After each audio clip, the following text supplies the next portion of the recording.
Should theater companies continue to produce outdated plays, or should they be updated? Or maybe just do SpongeBob the Musical. I am Spartacus. And I also am Spartacus. And this is Theater Battle.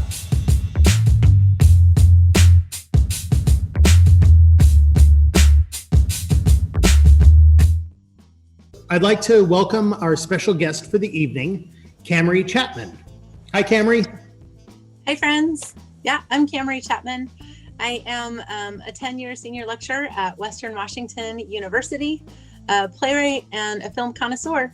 So, Kamarie, what we're talking about today is about these theater chestnuts, and what, with the way that society is changing and the theater world, I think really core to this is the new We See You document that's about BIPOC representation in Western American theater. If you haven't checked it out, you should definitely check it out. It's filled with great information. So what do you think about the arsenic and old laces and the odd couples and, what happens to those things? If you think about theater being the voice of humankind, right? The stories that we tell. And things like Gilbert and Sullivan are free and Shakespeare is free. And so if we produce those shows, people have that recognition with them, or arsenic and old lace, which is pretty inexpensive to produce. And so that's what they go to see. That's what they associate theater with doing, right? But it wasn't that long ago that those were all new plays. But I also think that community theaters that have taken the plunge and said, we're just not going to produce this anymore. It's not valid. We cannot do The King and I. We do not have that population to accurately represent that. And it's a racist play. I think theater companies that have found that and reached out to theater makers and started producing their own work or newer works have actually found quite a bit of success and a new audience and a revived audience. How do you find a new script and know that it's going to be worth putting on? What's a process for that? Well, I think some of it just comes with bravery, right? You just have to, you have to take the leap. It all comes down to your programming. And I think it's really critical that theater companies start looking at that and give up that almighty artistic direction being under one person, no matter who that person is, and start to form small committees with diverse voices, diverse backgrounds, and even some community knowledge, especially in their area, because that's incredibly helpful. Like in our area, our collective area, I know you all are on, the land of the Samish coastal peoples, and I'm on the land of the Salish coastal peoples, and we live right very close together. And a lot of times we don't reach out to those communities because they don't traditionally come to mind to be people who might want to create theater. But a lot of times they don't even know it's existing, right? And because poverty is linked with privilege, et cetera. So how many people can take off 5 nights a week to go to rehearsals, to come to a theater and then stay there for a 2-week run, right? This is all tied into a different privilege and the way we expect to see theater. So some of this is in our flexibility as theater makers as well. And how do we become more flexible with our community? But I can tell you, having multiple people making artistic decisions is a very good choice. There is a list put out every year of the most underproduced plays in the country, nominated by playwrights. It's called the Kilroy list, and it's incredible. And then it starts off with like 200 plays that all get reduced down to like a top 25. And most of them, all of them are written by non-traditional theater creators. There's a wonderful, wonderful program online called the New Play Exchange. It costs about $10 a year to join. And what it is it's kind of, I guess, like a Facebook for playwrights, right? And you can go and find their information, see if they have scripts uploaded. You can download the scripts and read them. You can give them feedback. You can reach out to them. And it's kind of like going to a record store, right? You find this band that you really like, and then you start like spewing off into like spinning little webs that go from that one playwright that you really liked. Oh, but they read this other person's play and really liked it. Let me read that play. And they read this person's play. So some of it is making that commitment to doing that legwork. So Kamarie, just for clarification, Kilroy list, is that 1 L or 2? 2 L's, Killroy. Yeah. Okay.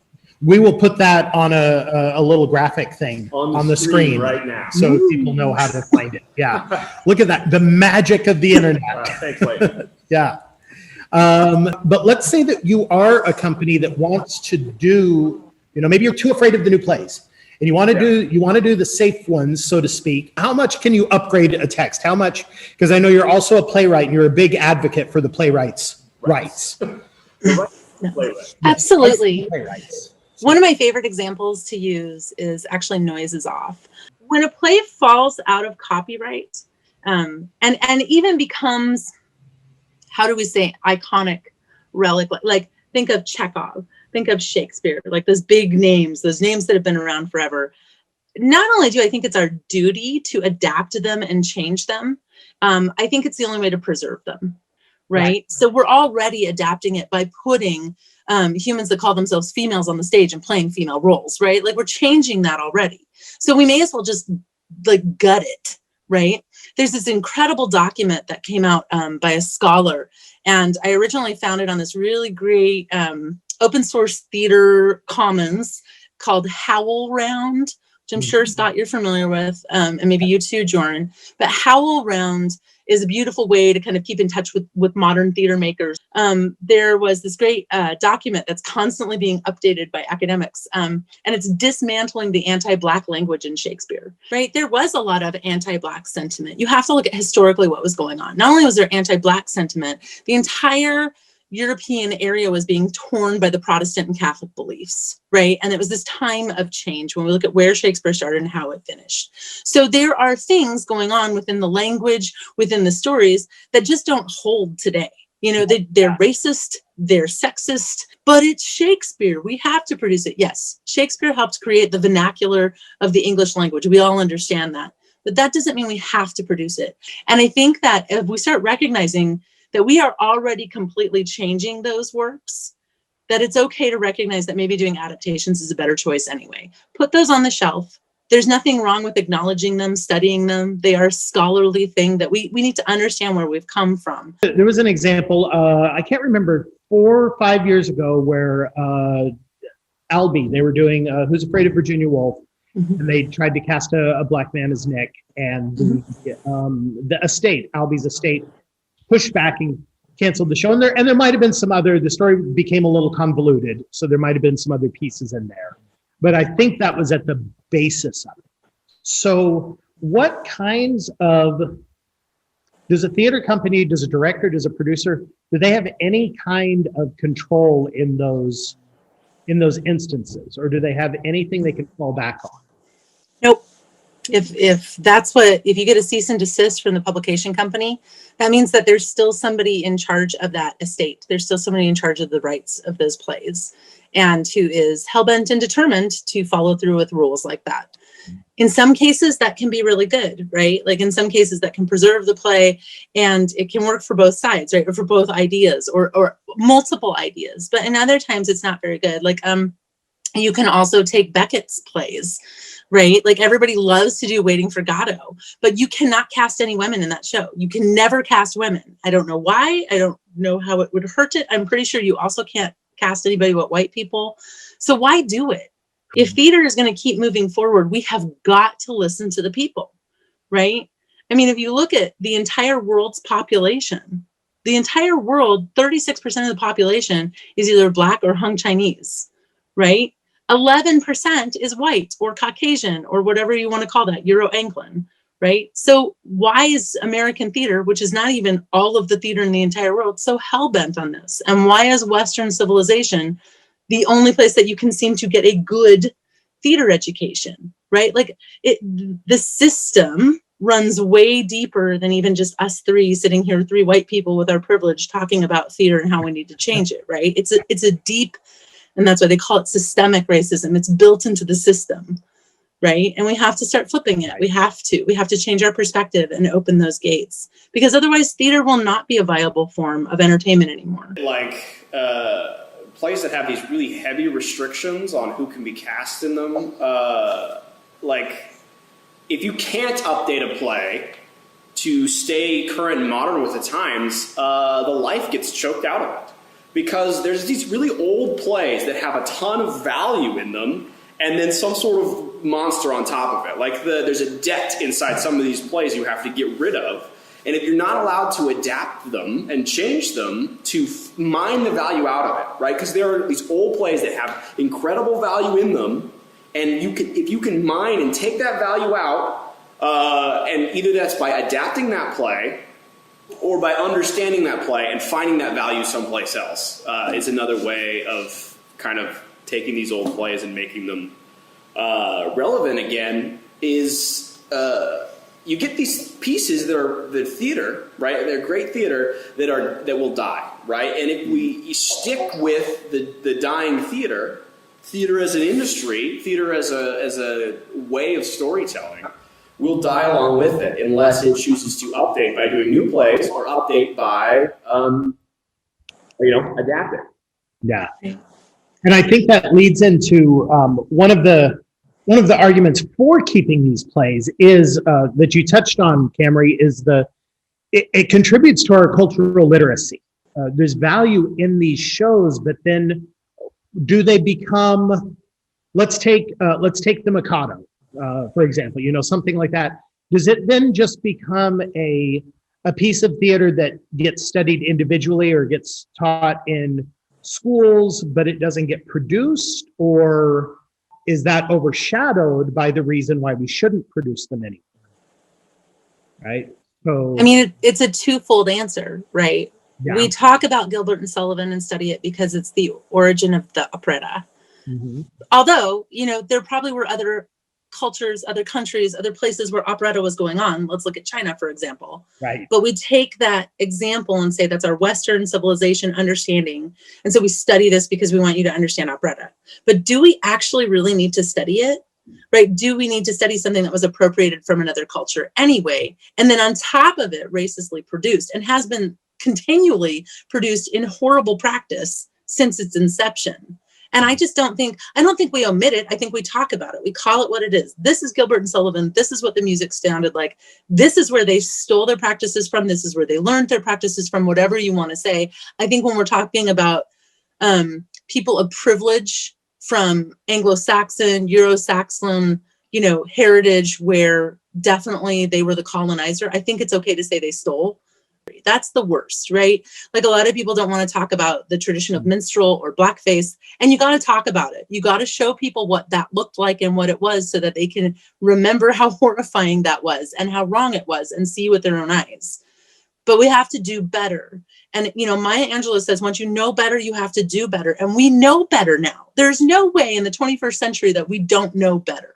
But I do think, I think there's a value to teaching it as an historical archive, right? But I don't need to see the Mikado again. And I don't need to see a bunch of white people in quote unquote yellow face. It's literally not what I need to see ever again in my life. And there's something a little off, like, I'm going to produce this for historical value, right? Because it's a part of play history, without recognizing the parts of it that are wrong, but it does not translate well into theater. It's like, hey, we're going to do this play that's very racist and it's bad and it puts on these things, and we're going to do it anyway because of the things we like about the play, and we're going to ignore the parts that we don't like and that might be offensive to you. And that's, it doesn't translate as well. It's not necessarily censorship. It's kind of pushing this offense on people just because it doesn't affect you as much. These things exist in our communities, but we are not working hard enough as white leadership to actually reach out and find those. And I think that's the real key when you're creating a season, when you're creating pedagogy, whatever you're doing in studying theater, is to really think about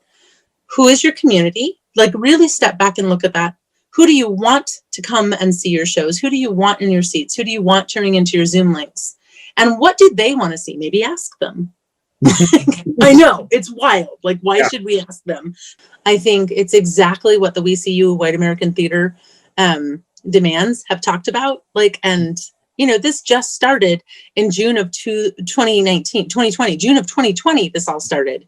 And it's already like at least a knowledgeable enough piece, like enough people know about this proposal, this list of demands, and this movement forward, that I think we're beyond even discussing, can we just keep doing those? I think what we have to do is reach out to the communities and find the playwrights. And if we say they don't exist, then we are not looking hard enough. Right. We are not looking outside of our scope. We are not asking for help. We can find actors. We know we can. It's just hard. And it's hard to produce that way, to produce with the unknown, right? Like if you have a play that needs all Chinese American actors, That's a very scary thing if you're a white director. So what do? You don't hire a white director. You find an appropriate director for the piece. You find an appropriate dramaturg. You start using dramaturgy to explain your seasons, to work for your seasons. I think we have to start challenging ourselves, especially if you're in leadership, especially if you're white. It is time to share and pass the baton, to create community.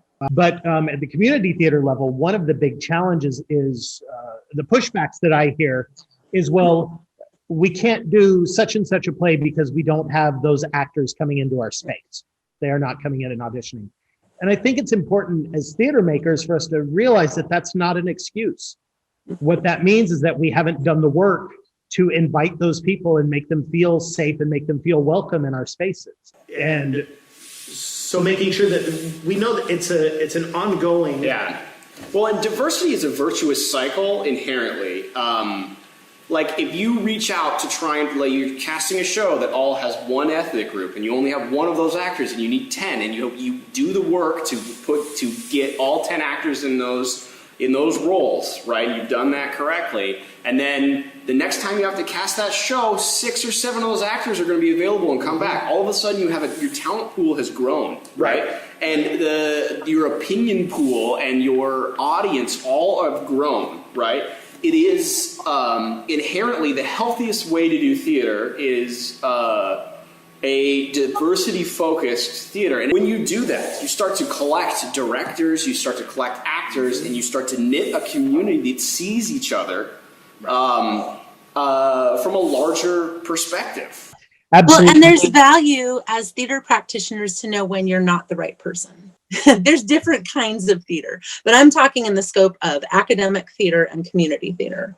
It is not about being the most rich, having the fanciest sets, creating the biggest catharsis and, like all this fanciness. That's not what it's about. It's about bringing community together. It's about telling the stories of humankind. And if that is our ultimate goal, is having a community experience where we talk about an issue or see an issue that we can then go talk about no matter what our background is, and theater can do that too.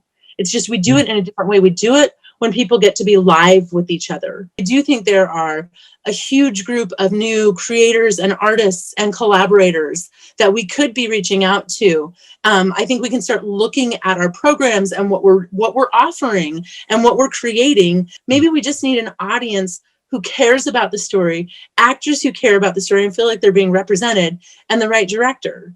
I don't know. I mean, I could be wrong. One of my favorite play festivals that exists is the Louisville Theater Festival, which produces like usually 8 brand new plays. It goes over like a 5-week period. I mean, it's just this like amazing like representation of new American theater, right? And it's in Louisville of all places, right? Louisville is quite conservative. It's also quite multicultural. There's a lot of stuff going on in Louisville right now, as we know. So I had these education costs that are, pretty cheap. I get there's like 60 of us, right, doing their thing. And I look in the audience and most of it is filled with people who are using walkers who definitely have gray hair. Yeah. So, looking back even 80 years ago, those folks grew up in World War II time, right? That was what was going on when they were born. These people have seen a lot. And I think we discredit our older generations as not wanting to come see anything else. And I will tell you what, anybody who grew up in the 60s has seen pretty much anything they need to see and is going to be fine with whatever I put on the stage. And I think it's a lot of all of that, right? I think it's also education's job to start dismantling their own racism. Are you teaching intersectional voices, or are you just teaching the same thing that you've been teaching for the last 15 years in your English AP class? Because if that's all you're teaching, then we got to talk, right? Is our focus to keep those plays preserved? Do we care if they just stay on the shelf and people just refer to them every now and again? That's a bigger discussion that we all need to have. What is our responsibility? I look at my responsibility. I mean, I focus in story and structure on most of my stuff. I'm not necessarily in the acting world. I do some production and stuff, but I believe my job is to look at what has been done where that traditionally came from, which is really easy to find. Those lines all go to capitalism, and it's a very easy connection, and faith-based production, right? And so it's really easy for me to pull that aside and say, okay, so that's where that came from. Now let me look at how some other folks do it. Oh, let me ask this person how they did it, and what do they want to see? Where do we think we should be going? And I think that education can't just be pinned down by one definition. I think if it is, then you're not educating. I think you need to be fluid and moving and constantly redefining yourself. I think our time in education right now is to say, look at this history, this very recent history that's only 100 years old, that's only 70 years old, that's only 5 years old. Look at this very recent history and tell me what was wrong with that. Like, was it 2016 when somebody tried to take Katori Hall's play, The Mountaintop, and cast Dr. Martin Luther King Jr. as a white, like use a white actor? Yep. Like that happened in the last 5 years, kids. It's our job in academia to say, look at that, be aware of that, don't make that mistake. Here's why not to make that mistake, right? That's our job. And I can't imagine that it should ever be to just preserve history. I think we learn from history. And I think we have to relearn history, because as we start to learn it from a non-colonial point of view, we start to see the cracks that were there in the history that we understood. And that's the real critical part. I agree. I bring it up because, I also teach theater at a local high school now, and I'm part of a chat group online through social media that's a whole bunch of high school theater teachers. And the question keeps coming up about, I really want to do King and I really want to do West Side Story. I really want to do, these shows. And when they get pushback from the other educators that understand why that's not okay, they say, oh, but we're a school. Yeah. Like that excuses it somehow. I think what happens is, and I think this is birthed out of a little bit of privilege, is that they only see the value in the shows, right? And I think it would probably be disingenuous to say that the King and I has no value, right? Because there are moments in King and I that either it's the narrative, right, or it's the specific dialogue, or even it's just from scene to scene. Each scene you could evaluate differently. The value, and when they watched The King and I, they had a good experience, right? And so when you go around and you say The King and I is play is wrong, and you can't put on the King and I, it can feel like a personal attack, right?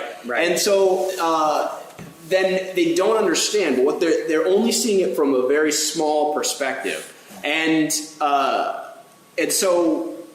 I think there's a win-win. It's not putting on The King and I, but it is understanding The King and I, understanding what is the portions of it that are good theater, right? It's great for public domain plays because you can just literally extract the parts that are good, like you just be like, this is good, scoop this right? out. I like this dialogue, I like this plot, I like this setting. Even challenge more. I'm okay with saying it. I think The King and I is terrible. I really do. I don't give a shit about getting to know you. Sorry, I cussed. That happens a lot. But I don't care. I really, musically speaking, it might have some value in musical composition and creation of musical theater, like how we create musical theater, where those roots came from. But I think it's a terrible example. I could really go my entire life with it just disappearing. And I know there's people like rolling in their graves and rolling in their chairs right now. And how is this woman teaching theater? I get that. But I'm okay with saying that. I'm okay with saying, let's look at this terribly problematic play and devise something else that works. Like using that as our foundational core seed. Like why? And maybe your company says, I watched and I can't think of a reason why we would do that, why we would even find a core in there. And then you listen to this is the taking the ego away, including with instructors. Like you can't be offended if one of your students fails your class. If a student fails your class, hopefully it's not because you're a terrible instructor. Like if one student fails, like if all of them fail, okay, we got to sit down and talk. But if one student fails, it's not necessary. You got to take your ego out of it. It's not about you. It's about them and what they're experiencing, right? There's multiple reasons they could. If one of your company members says, I am completely uncomfortable with doing this play, then you need to hear that really loudly and you need to take your ego away. And even as a high school instructor, like I know for a fact that parents love the stuff their kids create. It don't even matter if it's necessarily good. Isn't that the whole basis of The Music Man? Like at the end, none of the kids can play the damn instrument, but it's the parents are just so delighted, right? So compose something with the kids, do something else. There are ways. You don't need to produce Mulan. You don't. I'm sorry. It's just not necessary. You don't need to do The King and I. You don't. And you don't need to do Little Shop of Horrors with 3 white girls as the Shoo-Wop girls, because it specifically says they are Black women. Like, don't do that anymore. Bad. Right? Yeah. Go to your room. Yes. So, Kamarie, I know that we're on a little bit of a time limit with you. Is there anything else you'd want to say about this topic in general that you'd like to kind of leave us with a thought? For any theater makers listening to this who are scared, who are frustrated, who are feeling maybe even attacked by this conversation, that it's really good to step back and ask yourself why you're feeling attacked by the conversation. What are the points that are making you feel frustrated? And to maybe even make a list, and then make a list of how to solve those fears. Because I think, it's like Scott said, it's the old adage, once you start being afraid of what you're doing, then what you're doing isn't worth doing. Right. And I would also say, on a note, know when it's time to share your position of leadership. Know when it's time to share that voice. Know when it's time to step aside and listen to somebody else. And I'm not saying give up your theater company. I'm just saying, know when it's time. And I think that if we can all do a little more of that, then I think we can start hearing those other voices coming through and honoring what they have to say. And that's really what theater is about, is hearing those voices, honoring them, and creating our community. Great. Yeah. Thank you, Kamarie, so much for being here. You. Yeah, for sharing all this information. I know there's a lot in this field of topics that you're really passionate about. So I'm grateful for you making the time for us.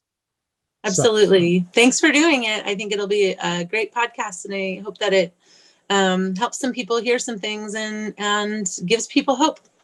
Yeah, I hope so too. As always, Joren, thank you. Well, thank you, Scott. Yep. Yeah. And for those of you watching, make sure that you tune in soon for another episode. And thanks for joining us today. Bye.